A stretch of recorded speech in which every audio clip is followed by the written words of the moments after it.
നിങ്ങൾ നോക്ക്, ഔഫ് ഇബ്നു മാലിക് അശ്ശഈ റളിയല്ലാഹു അൻഹു നബി സല്ലല്ലാഹു അലൈഹി വസല്ലം തങ്ങളുടെ സവിധത്തിൽ വന്ന് വലിയൊരു പരാതി പറയുന്നുണ്ട്, മോനെ കാണാനില്ല.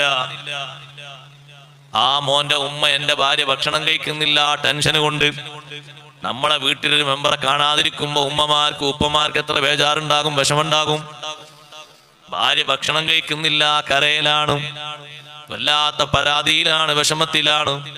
നബി സല്ലല്ലാഹു അലൈഹി വസല്ലം തങ്ങൾ പറയുന്നു, ഒട്ടും വിഷമിക്കണ്ട, ഭാര്യയോട് ഭക്ഷണം കഴിക്കാൻ പറയൂ, ചെയ്യുന്ന ഇബാദത്തുകളൊന്നും മുടക്കാതെ ചെയ്യാൻ വേണ്ടി പറയൂ, ഒന്നിനും വിഷമം തോന്നരുത്.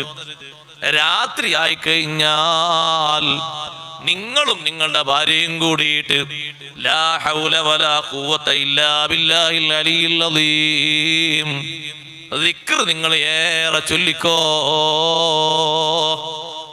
മകൻ വരും, ഒരു പ്രശ്നമാക്കണ്ട, വിഷമമാക്കണ്ട. മകനെ കൊണ്ടുപോയി തടഞ്ഞു വെച്ചിരിക്കുന്നു ശത്രുക്കൾ. ആ ശത്രുക്കൾക്ക് കിട്ടേണ്ടത് ഇഷ്ടം പോലെ ധനമാണ്. ആ ധനം ഉണ്ടാക്കി കൊടുക്കാനൊന്നും ഇവരുടെ കയ്യിലില്ല. പക്ഷേ ആ രണ്ട് മഹാന്മാര് ഔഫ് ഇബ്നു മാലിക് അശ്ശഈ റളിയല്ലാഹു അൻഹും ഭാര്യയും ഉറങ്ങാൻ കിടക്കുന്ന നേരത്തിന് മുമ്പ് ഇരുന്ന് ദിക്റങ്ങ് ചൊല്ലി, ധാരാളം ചൊല്ലി ചൊല്ലി ചൊല്ലി പിന്നെ അവരങ്ങ് ഉറങ്ങി. സുബ്ഹിയാകുന്നതിന്റെ മുമ്പ് വാതിൽ മുട്ടുന്നു. കതക് തുറന്നു നോക്കുമ്പോ മകനാണ്. മകൻ വന്നു എന്ന് മാത്രല്ല, ഒരു റിപ്പോർട്ടിൽ കാണാം മകന്റെ കൂടെ 100-ലധികം ആടുകളുണ്ട്. വേറെ റിപ്പോർട്ടിൽ ആടല്ല, ഒട്ടകാന്നും കാണാം.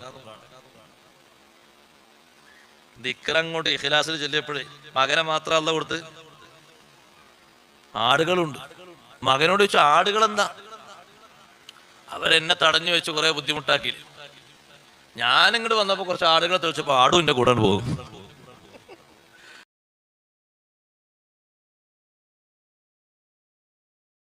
എനിക്ക് തന്ന നല്ലൊരു ഗനീമത്താണ്, നല്ലൊരു സമ്പാദ്യമാണ്. പിന്നെ ആടവിടെ നിൽക്കട്ടെ, ഞാനൊന്ന് പോയി ചോദിച്ചു വരാൻ നബി സല്ലല്ലാഹു അലൈഹി വസല്ലം നിങ്ങളോട്. കാരണം ഈ ദിക്ർ ചൊല്ലി ചൊല്ലി ചൊല്ലി ചൊല്ലി മോനൊന്ന് വരണം എന്നുള്ള പ്രതീക്ഷയല്ലേ, നല്ല നീയത്തിലല്ലേ ദിക്ർ എല്ലാം പറഞ്ഞു. ദിക്റല്ലേ തന്നെ ബാക്കിയുള്ളോ കിട്ടും. നബി സല്ലല്ലാഹു അലൈഹി വസല്ലം നിങ്ങൾ പറഞ്ഞു, ദിക്ർ നിങ്ങൾ അങ്ങ് ചൊല്ലി ചൊല്ലി ചൊല്ലി ഏറെ ചൊല്ലി ഇഖ്ലാസിലൊന്നും ഒരു കുറവും വരുത്താതെ മട്ടത്തിൽ ചൊല്ലിയപ്പോ അല്ലാഹു തആല തന്ന ഏറെയാണത്. അത് നിങ്ങൾക്ക് ഉപയോഗിക്കാം. ശത്രുക്കളിൽ നിന്ന് അല്ലാഹു തന്ന ഗനീമത്താണ്.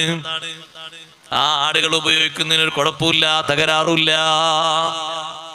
എങ്ങനെയാണ് മകന് കിട്ടിയ മോചനം? ചുറ്റുഭാഗത്തും കാവൽക്കാരുണ്ടായിരുന്നു. പക്ഷേ ഈ ദിക്ർ ചൊല്ലിയ രാത്രി ചുറ്റുഭാഗത്തേക്കും നോക്കുമ്പോ കാവൽക്കാരെ കാണാനില്ല.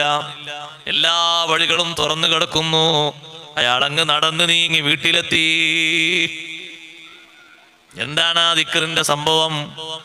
ഔഫ് ഇബ്നു മാലിക് അശ്ശഈ റളിയല്ലാഹു അൻഹു ചൊല്ലിയ ദിക്ർ. ഇതുപോലെ സഹോദരങ്ങളെ, ദിക്റിനും ആത്മീയമായ വിഷയങ്ങൾക്കും നമ്മുടെ ഖൽബാണ് സജീവമായി ഉണരേണ്ടത്.